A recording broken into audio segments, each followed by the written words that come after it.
mbokk yi safoo Leral TV jërë ngeen jëf ñu ngi leen di nuyu di amati mbégte leen dara seen émission bii di jokkoo nag ci fàttali émission la boo xam ne dafay waxtaane lépp lu jëm si doxalinu biir réew mi tey nag ñu génn complètement dans le cadre politique war a waxtaane lu jëm si wàllu njàng rawatina lii ñuy wax formation professionnelle moo tax tey ñu ñëw fii si direction générale 3FPT di fi dalal la directrice générale madame Aby Seye ñu ngi lay nuyu di la bàyyi nga nuyoo ko mbokk ci Leral TV. jërëjëf merci beaucoup monsieur Xuma ñu ngi leen di remercier déjà ci seen teewaay le fait que ngeen ñëw fekk suñu tey jii fii ci suñu bërëb bu bees bi ndax dañoo toxu ngeen fekk suñu tey pour waxtaan ñu mun a waxtaan ak jonkook suñu ñi nga xamante ni ñoo tax tey ñu jóg di tax ñu teg fi 3FPT mun a waxtaan ak ñoom ci suñu liggéey. maa ngi lay remercier bu baax monsieur Xuma. jërëjëf alors si fàttali rek moom madame Aby Seye nekk na urbaniste nekk docteur en sociologie démographique laataa muy ñëw fii si 3FPT nekkoon na au niveau de la caisse de dépôt et de consignation alors madame Aby Seye dañuy dugg directement suñu laaj ci formation professionnelle fonds de financement de la formation professionnelle et technique alors est-ce que mën nañ ñëw si un petit rappel historique bi nga xam ne moo tax peut-être le président de la République mettre ko en place. jërëjëf monsieur Xuma fonds bi effectivement président de la République ñu ngi ko mettre en place en 2014 nag ci wàllum benn réforme bu amoon ci formation professionnelle bi mu ànd ceeg secteur privé bi ànd ceeg partenaire au développement yi mettre ko en place pour lan pour répondre ci yenn objectif yoo xamante ni amoon nañ ko ci mooy ci wàllum PSE bi dañ ci wax ni capital humain bi daf ci am place bu am solo ñu xool ni capital humain bi mooy nit ñi jeunes yi suñu cible yi naka lañ leen di dooleel naka lañ leen di jàppale pour que ñu am compétence yi pour mun a ëllëg xëy ci métier yi nga xamante ni suñu économie bi marché bi société bi war na leen ko mun a jox. kàddu yooyu nag ci contexte boobu la ñu mettre en place 3FPT. ñu jël ay ressources yoo xamante ni ci entreprise yi lañ ko jëlee moom la ñuy woowee CFCE. mooy contribution forfaitaire à la charge de l'employeur di xaalis bu takku ci 20 milliards aujourd'hui ñu jagleel ko formation professionnelle et technique nag dafa am ay mission yoo xamante ni ay cibles yoo xamante ni moom la war a di joxe xaalis bi loolu mooy suñu guichet de financement yi. alors 3FPT est-ce que mën nañu xam lan mooy mission yi nga xam ne moom la ko état du Sénégal sant si wàllu formation professionnelle. alors mission bu njëkk bi mooy mobiliser yi ressources comme li ma la ko waxee ci sama kàddu yu njëkk ressource bu njëkk bi mooy CFCE boobu yeneen ressources yi tamit ñu ngi koy jëlee ci suñu partenaires yi nga xamante ni ñu ngi liggéey ak ñoom partenaires yi mooy IDA Banque mondiale AFD. coopération luxembourgeoise et cetera mission bu njëkk bi loolu la ut ay ressources pour mun a financer formation bi beneen mission bi mooy financer à travers suñu cibles yi donc ñu ngi financer formation initiale loolu mooy suñu guichet bi financer demande individuelle maanaam jeune bu ñëw bëgg a suivre benn BTS bëgg a def licence en mécatronique moo xam 3FPT mi ngi fi pour jàppale ko ci loolu. loolu mooy benn ci mission yi benn guichet bu njëkk bi. ñu ngi financer également li ñuy wooyee formation continue. ku ne formation continue nag mooy amoon nga niveau di yokk sa compétence di yokk say capacité.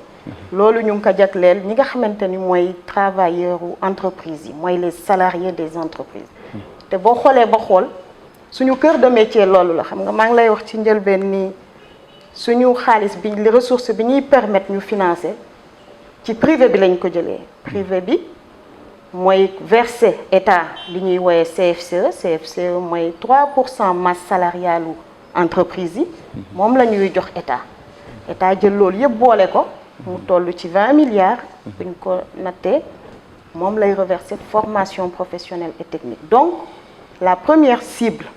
di suñu cœur de métier maanaam li nga xamante ni moo njëkk a tax ñu sanc 3FPT mooy apporter l'accompagnement pour les travailleurs des entreprises maanaam salariés yi ñi nga xamante ni bëgg nañu yokk ci li ñu ne wala ñu ngi xool leneen reconversion mais entreprise bi mooy demandé. loolu mooy deuxième guichet bi apporter financement entreprise yi ak organisation professionnelle yi. beneen bi nga xamante ne aussi ñu ngi financer accompagner mooy établissement yi. lu tax établissement yi boo xoolee outil bi 3FPT bi ñu mettre en place dafa pertinent ndax lan ndax dañu jël yépp en compte yépp en charge xam nga wax naa leen jeunes yi porteurs de projet ñi nekk ci école yi nekkuñu ci école mais en tout cas cible jeune wax naa leen aussi salariés des entreprises di léegi di wax ni beneen guichet bi mooy ñi nga xamante ni mooy ñooy jàngal xale yi muy établissement yi ndax tamit mënuñu ni xale yi dem leen ci centre de formation yi te duñ fa fekk centre bu jag wala duñu fa fekk locaux yoo xamante ni mën nañ ci jàng en toute tranquillité et puis en toute quiétude et puis ak niveau technique requis bi loolu moo tax ñun tamit ci wàllum 3FPT instrument bi ñu mettre en place guichet bi accompagner les établissements de formation professionnelle et technique di leen jàppale ci seen plan stratégique yi xam nga ci réforme bi toujours dañu ni établissement yi dañu war a autonomiser wu ku ni autonomiser wu nag mooy am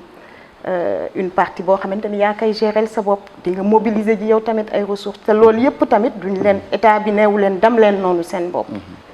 dafa ni 3FPT demoon na leen accompagner ci seen li nga xamante ni mooy seen business plan comme entreprise rek du noonu ñu ngi leen di jàppale tamit ci yenn projet de formation yi nga xamante ni ñu ngi koy dérouler 3FPT tamit mi ngi leen ci accompagner. d'accord alors mission yooyu am na solo alors ku wax aussi formation état yàgg na teg ay fonds yoo xam ne dafay financer ay jeunes mais est-ce que 3FPT dafa am benn innovation bu mu def loo xam ne dafa am te amul woon bu njëkk. alors benn bi mooy déjà rek li constitué mission wu 3FPT à travers déjà les 3 guichets opérationnels li ma wax xam nga avant dañ daan former rek daaw ñu xool fi ñuy former woon nu mu demee nu mu mel ak nu mu melul tey ji ñu ne loolu yëpp dañ ko bëgg a jël en charge 3FPT am na beneen guichet boo xamante ni du guichet opérationnel c'est un guichet transversal mooy guichet bi taxawu ci li ñuy woowee démarche qualité bi nag boo ko xoolee mooy qualité ci njàng bi ñuy jàngalee xale yi ci établissement yi ak ñi nga xamante ni ñun tey jii ñu ngi dem vers ñoom pour ñuy assurer yenn formation yi loolu yëpp dañ ko jël en charge donc loolu c'est une nouveauté te boo xoolee bu ñu génnee Sénégal dem ci yeneen dëkk yi suñu yeneen naataangoo yi ci Afrique comme dañu am benn réseau bu ñu bokk bu ñuy woowee RAFPRO buy dajalee fonds yi nekk ci sous-région bi ñoom loolu lañ ñu nawee que ñu jël da am déjà benn démarche boo xamante ni benn instrument boo xamante ni dafa jël chaîne de valeur yépp c'est un écosystème boo xoolee yépp la jël en charge loolu mooy déjà première innovation bi deuxième innovation bi mooy aujourd'hui 3FPT day proposer day xool 3FPT day topp ni jamono di doxee naka la société bi di évoluer naka la demande bi di évoluer demande en formation et puis demande aussi en métier pour suba ëllëg donc 3FPT dafa am aussi aujourd'hui impératif wu kale wu ci adéquation wu marché bi lan la marché bi di laaj loolu en termes d'innovation dañu ni léegi du ñu xool rek xale yi insertion ci wàllum liggéey maanaam travail salarié 3FPT aujourd'hui mi ngi réfléchir mi ngi ci dox ak suñu ministère de tutelle du ministère de l'emploi de la formation et de l'artisanat la formation professionnelle bien entendu ñi ngi xool aussi yeneen cadre innovant maanaam ci entrepreneuriat pour que dès l'école dès ci formation bi ñuy def ci établissement yi ñu commencer di accompagner jeunes yi pour que ëllëg ñu mun a dem ci yeneen structure comme AIDER comme ANPEJ pour mun a taxaw aussi bénéficier de financement parce que dañuy monter seen structure wala dañuy bokk monter dara ñoom ñoo xam mais dañu ni léegi formation professionnelle bi dafa war a ubbeeku bi mooy lan xool liy dox entrepreneuriat bi accompagner jeunes yi pas côté technique rek parce que technique bi am na macha allah mais ci savoir être bi jàppale jeune bi ba nga xam ni ëllëg bu demee ci biti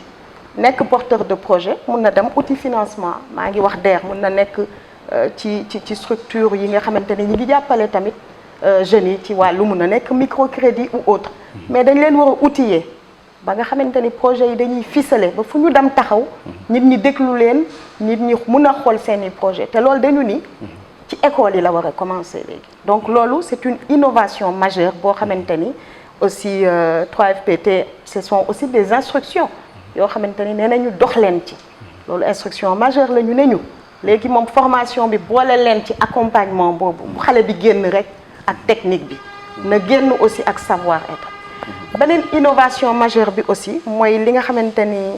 le président de la République monsieur Macky Sall mi ngi koy wax tout le temps mooy équité wàllum équité territoriale la répartition territoriale daf ñu ni léegi da ngeen di xool gox-goxaan yi bu leen yem rek ci grande région yi Dakar Thiès c'est important aussi mais da ngeen war a dugg fi nga xamante ni aujourd'hui formation nekku fa te y a du potentiel ngeen xool spécificité locale yi ngeen jàppale ndaw yi fa nekk ndaw yi jigéen ñi gën a dugg ci formation professionnelle bi te dindi aussi loolu nga xamante ni amoon na fi moo nekk tout un peu ci suñu inconscient yi ni formation professionnelle ku raté système classique bi moo fay dugg te boo xoolee yeneen dëkk yi du loolu c'est des vocations nga xool yeneen dëkk yi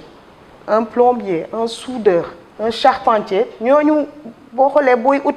ku la ñëw defaral dara sa kër du la jox rendez-vous léegi ndax carnet dafa fees. foofu sax su la bëggoon a ñëw muy wàllu ñooñu nga tudd monde rural bi surtout les marchands ambulants yi le secteur informel mais surtout ak suñu yaay yi aussi nga xam ne dañuy defar ay saabu ay est-ce que yooyu seen fond bi parce que bu ñu waxee formation professionnelle et technique rek dafay mel ne peut-être ku jàngul peut-être du si gis boppam. ak aussi accessibilité bi ci au niveau de 3FPT. absolument li nga wax dëgg la monsieur Coumba loolu yëpp aussi lu ñuy gën a xool la. ci suñuy financement lu fi amoon la ba pare ndax aujourd'hui guichet bi financé entreprise yi xëy na waxuma ci lu bari bu ñu nee entreprise c'est structure boo xamante ni dafa réglementé 3FPT aujourd'hui financé na depuis sa création en 2014 2016 la démarré réellement ay activités guichet bi financé entreprise yi ak organisation professionnelle yi lu tolloog plus de 40 000 aujourd'hui bénéficiaires financé na ko xam nga li ma la wax yàggul boo xoolee c'est entre 2016 2019 parce que 2020 ñu ngi ciy doog a dugg donc amaguñu statistique yooyu mais formé nañu 40 000 bénéficiaires yoo xamante ni mooy ñi ngay wax transformation de fruits transformation légumiers ñi ngi ci àll bi di liggéey te wala soxla aussi ñu dooleel leen pour wan leen nu ñuy dafay emballage yi ñi ngi liggéey ci wàllu savon yi ñi ngi liggéey ci lépp loolu aussi dañ ciy gën a mettre l'accent tey ji dootuñu yem ci liñ doon def dañu ni dañuy gën a dolli bi nag mooy gën a dugg ci fi nga xamante ni zone yi nga xamante ni économie am na fa ndax ñi ngi jënd ak jaay mais ñun ñoo leen war a dooleel taxawu leen ba nga xam ni ëllëg aussi dañuy am possibilité di gën a mën a jaay gën a formaliser wu tamit te loolu ci njàng bi la commencé maanaam li ñuy wax employabilité bi formation bi te loolu suñu wàll la ci jeunes yi tamit mooy loolu mooy li ngay wax rek dañuy gën a dooleel parce que 3FPT mi ngi ko doon def depuis 2016 démarrage de ces activités du jeunes yi nga xamante ni rek dañu soxla BTS wala licence wala BT wala yooyu aujourd'hui ci suñu innovation yi tamit suñu ministère dafa joxe ay instructions yu wóor instructions yi mooy lan ñi nga xamante ni musuñoo dugg ci système scolaire bi mun na nekk les sortants des daara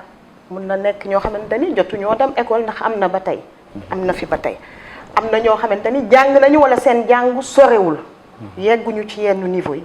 ñooñu aujourd'hui ñooñu la ñuy gën a ubbil suñuy financement te ñooñu tamit ñi ngi ci grande région yi ñi ngi ci banlieue bi mais ñi ngi ci àll bi tamit te existe nañu ñu ngi aussi xool tamit prêter aussi attention mooy ñi nga xamante ni dañuy vivre ak handicap ndax dafa am ñoo xamante ni dañu soxla ñu dooleel leen mun na nekk artisan lañu aussi ñi ngi ci seen liggéey bu ndaw loo xamante ni gën na soxla ñu dooleel ndax lépp rek autorité bi dafa ni bu ngeen formé da ngeen war a reverser à la DER DER mooy délégation à l'entrepreneuriat rapide des jeunes et des femmes, n'est-ce pas? Donc adéquation bi synergie bi dafa war a am entre structure état yi parce que outil yaa ngi fi tey mais ñun ñoo war a gën a dolli li ñuy def ci wàllum financement pour ne gën a répondre aux besoins. Alors madame Seye, c'est vrai que financement yi baax na ci monde rural bi mais est-ce que accessibilité bi parce que ñi nga xam ne dañu dëkk ci monde rural bi peut-être duñu mën a ñëw chaque jour Dakar est-ce que am ngeen ay représentants au niveau des régions? jërëjëf monsieur Xuma question bi am na solo tey jii 3FPT dafa am lu ñuy wooye des pôles territoriaux dafa am 4 pôles territoriaux yoo xamante ni dafa exister déconcentration fii la rek 3FPT bi moo nekk ci niveau pôle yooyu pôle yi nag comme fi ñu toll ni mënaguñu couvrir région yépp dafa couvrir ay territoires par exemple pôle bi nekk centre bi ñuy wooyee pôle territoire centre mi ngi couvrir Diourbel Kaolack Fatick ak Kaffrine boobu la couvrir pôle bi ñuy wooyee pôle sud bien évidemment mi ngi couvrir Ziguinchor mi ngi couvrir Kolda mi ngi couvrir Sédhiou bi nekk à l'est mi ngi couvrir Tambacounda ak Kédougou pôle nord bi ci kaw mooy couvrir Saint-Louis Louga Matam bon Dakar comme ñun Dakar la ñu nekk ak Thiès c'est géré par le siège loolu yépp te suñu ambition mooy dem ba mun a gën a ubbi ay pôle pour gën a nekk encore plus près de nos cibles pour mun a répondre à leurs besoins répondre à leurs demandes mais pôle yi ma la wax ñooñu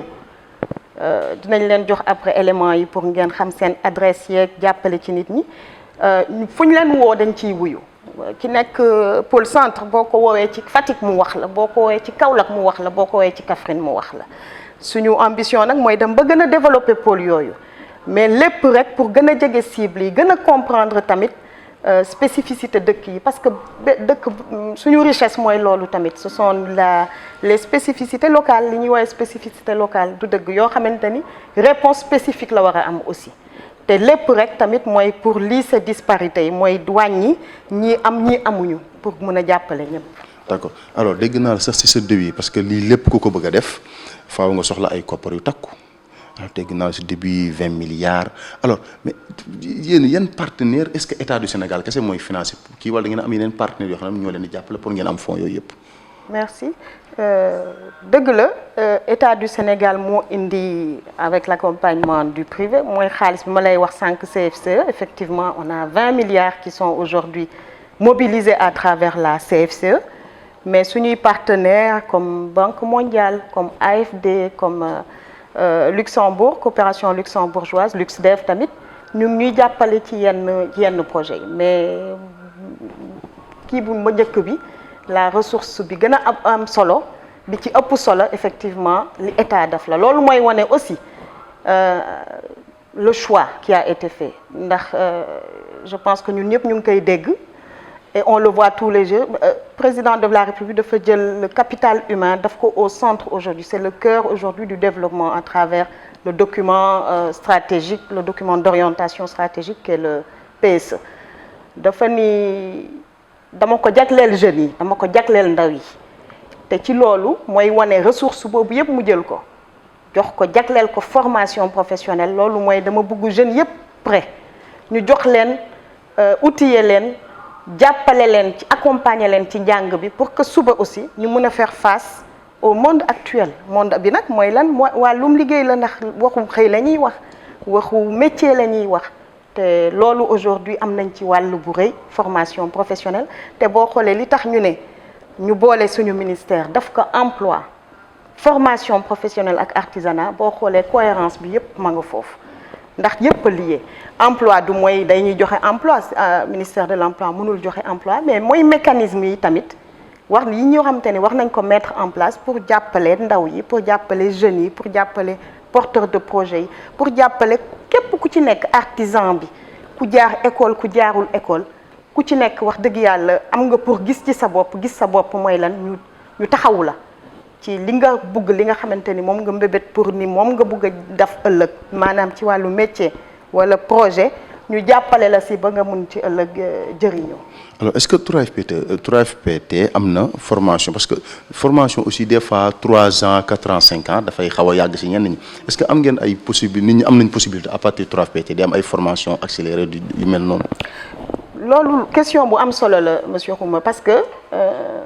3FPT dañuy naan tout le temps bon de formation sax boo déggee la nit ñi di gën a wax bon de formation nag mooy bourse yi mooy li ma doon wax sànq formation initiale yi nga xamante ni day génn ci un diplôme licence BT BTS BP ak yooyu. aujourd'hui am na ay formation yoo xamante ni ñu ngi koy jagleel jeunes yi su ma nee jeunes yi nag mooy ñi nga xamante ni sax mun nga jàng ba am licence bugg a dellu si bugg a jàng am formation métier ci dara nga ñëw vérifier si ko loolu moom la ñuy wooyee les certificats de c'est un projet boo xamante ni ñu ngi koy def État du Sénégal à travers notre ministère ñu ngi koy def aujourd'hui avec la Banque mondiale IDA ak AFD où il y a un objectif de former 10 000 jeunes te fi may waxee ak nii yow tey jii formé nañu lu toll ci 7 000 déjà te boo xoolee li ñu desee bareetul sax te am na ñoo xamante ni ñi ngi jàng boolewu ma leen ci ñi ñu formé ba pare laay wax loo xamante ni mooy formation yu ndaw la courte yoo xamante ni day génne tout de suite da lay jox tout de suite possibilité bu fekkee ni dafa am soxla woon nga benn qualification ci métier bu ndaw ñu permettre la nga am ko aujourd'hui on couvre ci wàllum certificat de spécialité yooyu pratiquement toutes les régions du Sénégal te ci loolu établissement yi ñooy enrôler xale yi fi ñu toll nii ci wàllum formation certificat de spécialité yi formation yu gàtt la c'est de 3 à 6 mois te am na yeneen formation aussi yoo xamante ni ñu ngi koy mettre en place loolu mooy répondre wuyu orientation yi ñu suñu ministre de tutelle jox mooy ci li may wax léegi nii mooy dugal entrepreneuriat ci njàng bi tamit pour permettre aux jeunes ñu ubbeeku tamit ci ëllëg bu ñu amee projet wala bu fekkee ni bu bëgg nañu dugg ci auto-entrepreneuriat loolu aussi c'est des formations métiers yu courtes lay doon aussi c'est des formations courtes yoo xamante ni entre 3 6 mois 9 mois nga génn ak ci li nga xamante ni ci nga bëgg a jublu loolu aussi loo xamante ni dañ koy commencer dérouler ci 2020 bi la ñu ngi ciy waxtaan ak suñu parties prenantes yi notamment DER notamment direction de la formation professionnelle et technique bi nga xamante ni ci suñu ministère la loolu yëpp ñu ngi xool pour mooy li ma wax sànq rek ubbi établissement de formation yi ci yeneen li nga xamante ni aujourd'hui moo mbébét xale yi te mooy li nga xamante ni aussi ñoom dañuy dox seen génération dox aussi li nga xamante ni moom le monde actuel bi di wuyu te ñun aussi dañu am effort de am adéquation aujourd'hui ak li am donc formation classique yi rek xam nañ ni doyatul il faut que ñuy permettre jeunes yi ñuy dugg ci ay formation métier des formations mooy certificat de spécialité yi mooy formation métier mooy projet de formation insertion yoo xamante ni sur un court temps mun nga def benn formation tout de suite bu la neexee tamit nga defi waat leneen uti waat leneen boo xoolee yeneen dëkk yi dañ koy def déjà les pays européens scandinaves et autres c'est des choses qui sont très développées ñun nag ci yooyu la ñu jëm aussi pour permettre parce que des fois aussi du ñëpp a mun a def cycle 3 ans cycle 4 ans master yooyu du ñëpp a ko mun a def donc c'est à nous aussi de nous ouvrir ak jox possibilité jeunes yi ñu dugg ci formation courte. alors gisoon nañ 3FPT doon joxe ay bourses licence master mais dafa mel ne cette année si boo duggee seen plateforme doo gis master ñu bëri nañ ñu ngi laaj lan moo ko waral loolu. alors loolu li ko waral ay orientation la ce sont des orientations yoo xamante ni dañu ni formation professionnelle dafa war a recentrer wu ndax enjeu yi boo xoolee dafa bare dafa war a recentrer wu ci financement de la formation professionnelle aujourd'hui ñi soxla formation professionnelle au vrai sens du mot ñi ngi ci buntu bi di xaar absorbé guñu lépp bon def nañu nag lu bare macha allah entre 2016 ak léegi mais demande baa ngi fi tamit te bu dee loolu da nga jël sa ressources yëpp daf ko ci formation longue yi maanaam ku commencé BT BTS licence master 1 master 2 du suñu vocation mi ngi ci enveloppe bi mais du loolu rek moo war a mobiliser suñuy ressources mooy li ma lay wax sànq si njëlbeen dañuy dem ba ni 3FPT bon de formation te loolu ñu ngi génn ci suñuy mission mooy accompagner jeunes yi te accompagner jeunes yi du ñëpp mën a def formation longue yooyu loolu moo tax ñu ne aujourd'hui autorité bi suñu ministère de tutelle ni aujourd'hui da ngeen di réorienter dam leen xool yi ñi ci suuf dam leen dugg ci gox-goxaan yi pour que ñu enrôler le maximum loolu moo waral nag mooy li ngay wax ni kii dafa wàññi. alors madame la directrice est-ce que tey mën nañu xam de façon lu xaw a gàtt rek seen bi ngeen commencé ak léegi bilan boo xam ne dañ ko mën a teg ci loxo nit ñi ñoo xam ne lii ñu leen dénk xëy na fii la toll tey. alors bilan bi mënul génn suñu ñetti cibles yi ma leen wax ci njëlbeen en termes de formation fi ñu toll nii ci ba 2019 jeex formé nañu lu toll ci 84 000 bénéficiaires entre 2016 2017 2018 2019 formé nañ ci ay nit te nit ñooñu ñu formé nee naa leen 40 000 bi mooy salarié wu entreprise yi mooy li ma leen wax ni mooy suñu cœur de métier formé nañu plus de 11 000 yoo xamante ni 17 000 yoo xamante ni jagleel nañ ko aujourd'hui mooy jeunes yi nga wax la jeunesse ci formation yi yeneen yi nag mooy ñi nga xamante ni jàppale nañ ko établissement yi te loolu yépp boo xoolee cible bi benn la rek bénéficiaires yi boo xoolee ba xool boo dindee entreprise yi salariés yi jeunesse bi la c'est la jeunesse léegi nag ci li ñuy gën a xool tamit ñu ngi gën a may bët jigéen ñi xanaa dañ naan 3FPT jigéen a fi ñëw moo tax mais dinañ gën a pointer curseur bi ci ñoom ndax comme dañ daan jàpp tamit ni formation professionnelle formation wu góor la loolu yépp aussi c'est à nous de montrer que du formation wu góor ñëpp a ci am place ñëpp a ci mën a war a bokk. dëgg la alors li ñu mayoon si waxtu mën naa ne daanaka jeex na alors tey lan mooy su benn bu fekkee am nga message boo xam ne mën nga ko lancer à l'endroit de la jeunesse ak jeunes yi nekk Sénégal. alors message bi may lancer du génn ci ñu dem uti information ndax dama ni ñun war nañu continuer di gën a dugg ci gox-goxaan yi gën a dugg ci quartier yi. pour wane gën a fësal tamit li nga xamante ni ñu ngi koy offrir jeunes yi mais jeunes yi aussi dama bëgg ni war nañu tamit di dem uti information mooy lan génération léegi bi dañu am chance par rapport ak sama bos laay wax lu ñu soxla rek dañuy xool ci seen téléphone tout de suite information bi c'est instantané moo tax ma ni ci wàllum formation aussi bu fekkee ni bëggu nga am métier bëggu nga soxla nga dara dama bëgg jàng wala dara am na mot-clé yoo xamante ne boo ko tapé ci Google bi sax mu génneel la ko boo nee sax formation soudure rek nga bind wala ni menuisier métallique nga xool Sénégal boo continuer rechercher vraiment je pense que di nga dem ba trouver ay piste bokk yoo xamante ni dina la jox ay information orientation ci li nga bëgg